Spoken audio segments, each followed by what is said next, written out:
Thank you all for being here this evening for what promises to be an amazing weekend of education and organizing in solidarity with the Palestinian struggle for liberation.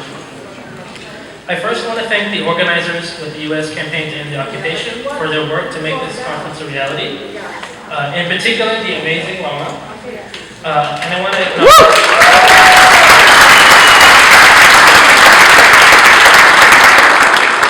I also want to acknowledge the staff whose labor goes into providing this conference space. And I want to acknowledge the land that we're on today, which is in reality the Ipai and Luiseños people's town and country.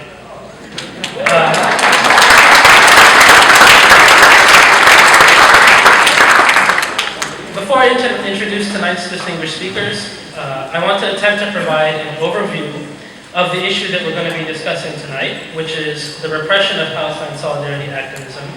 And it's a bit of a challenge to try to make the opening panel of this conference something that's positive and on a high note, but I think we're going to be able to do it even though we're talking about repression.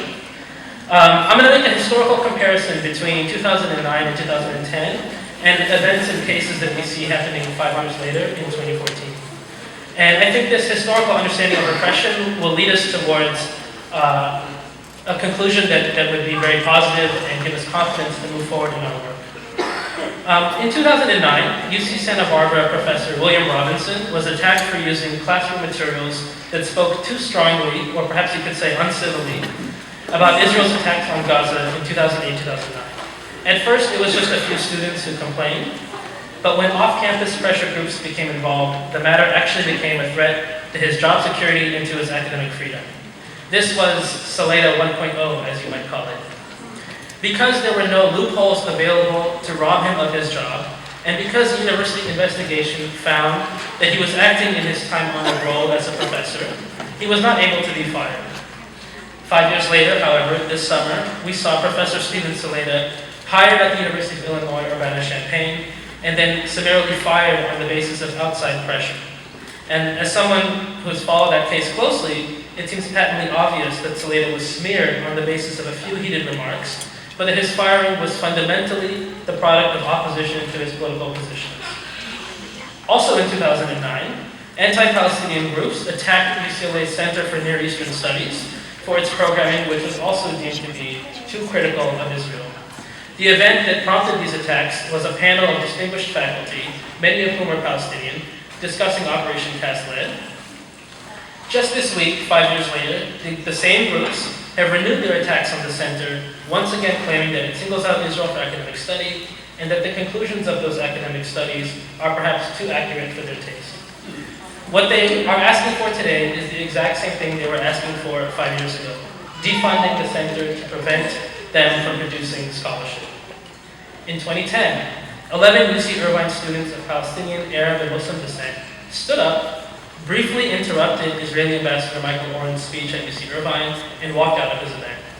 Despite the fact that this is a common protest tactic, one that students at UCLA have used on our UC president, Janet Napolitano, these students were arrested and prosecuted by the Orange County District Attorney, who used twisted interpretations of the law in order to turn protected political free speech into what was deemed illegal conspiratorial acts. The comparison that I want to draw 5 years later is the case of Rasmia Odeh, one of the most distinguished leaders of the Palestinian community in Chicago and a tireless organizer who is now being prosecuted under an even more disgusting twisting of federal immigration laws. And for my final example of this sort of recurring Groundhog Day, 5 years ago, we were just beginning to see the emergence of a campus climate paradigm at the University of California, which twisted what was once a tool of anti-racism, designed to highlight the ways in which marginalized groups and people of color on campus were being systematically affected by racism at the university. That tool is now being turned into a vehicle to shut down principled organizing.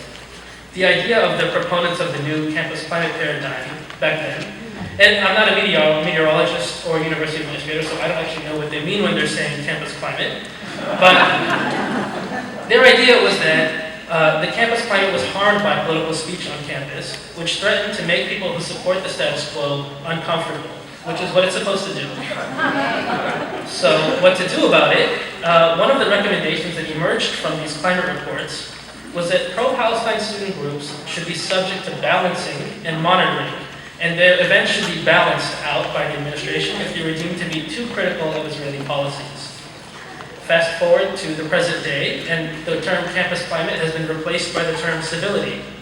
The idea that free speech, as Berkeley Chancellor Nicholas Dirks recently said, is conditioned on how it is spoken. As the elites that run our university increasingly resemble an aristocracy, they also seem to believe that political ideas should be best debated over tea and crumpets. So, what to make of these historical similarities?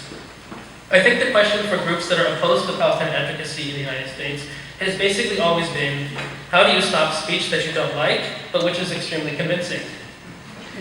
The answers these groups have today are the exact same answers they had 5 years ago, and they're getting about the same results that they've always gotten.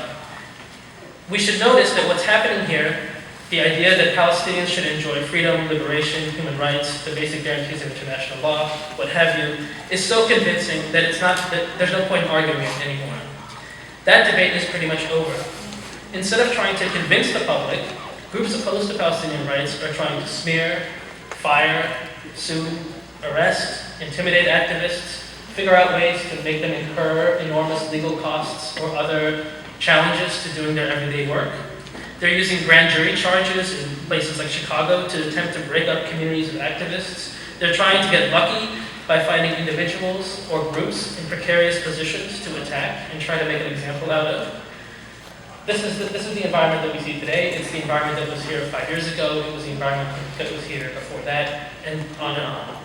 And at first, it can seem totally terrifying to witness these things happening.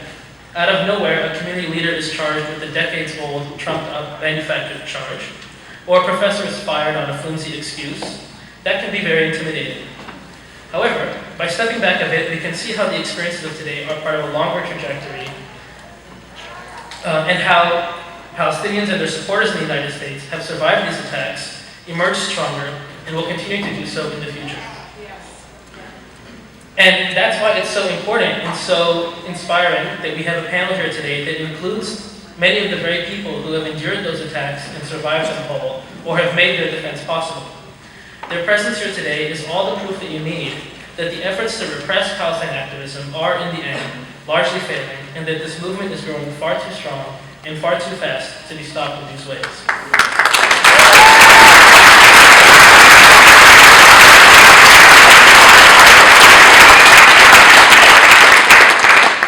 So with all that said, today's distinguished panel will be discussing these issues and their particular experiences with repression in depth. I'm going to introduce them all now so that they can transition between each other without interruption. And after that, I'll ask a few questions and then turn it over to you all to continue the discussion. So our first speaker tonight is Professor Rabab Abdulhadi. Born in Nablus, Palestine, Professor Rabab Abdulhadi is a senior scholar of the Arab and Muslim Ethnicities and Diaspora Initiative at San Francisco State University. She is a longtime feminist activist and scholar and an anchor of the San Francisco Bay Area. In 2013, she organized the enormously important and very wide-reaching teaching From Palestine to Pelican Bay, Prisons, Repression, and Resistance. And she routinely leads delegations to Palestine of historic significance, including the first ever Indigenous and Feminist of Color delegation, and most recently an academic and labor delegation to Palestine.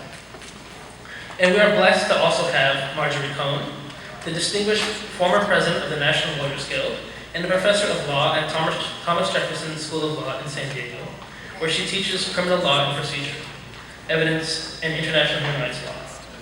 She has worked tirelessly to support the rights of people subjected to enhanced interrogation, or as most people would know it, torture by the US government. And she is widely published and maintains an extremely informative blog that you can follow if you can get the Wi-Fi to be working. We were originally scheduled to also be joined by Professor Curtis Mars. However, due to unforeseen circumstances, he is unable to be here. I'll just read you his bio anyways. Professor Curtis Mars is the Associate Professor and Chair of the Ethnic Studies Department at UC San Diego and the President of the American Studies Association. He has been the editor of the American Quarterly and has published widely on race, media, and technology. However, in his stead, and because this is such a popular conference that has attracted so many important and influential individuals, we're able to have his co-ASA member, Bill Mullen, read his remarks on his behalf. Bill Mullen is on the advisory board of the U.S. The Campaign for the Academic and Cultural Boycott of Israel. He's a professor at Purdue and the faculty advisor of Purdue SJP. And if circumstances had been better, I would have been able to provide a much lengthier introduction to him, but you can learn all you need to know by going to the Electronic Intifada and reading the most recent work that he has published around the Stevens-Loida case, and go from there. So, without any further interruptions, I'd like to welcome Professor Rabbi.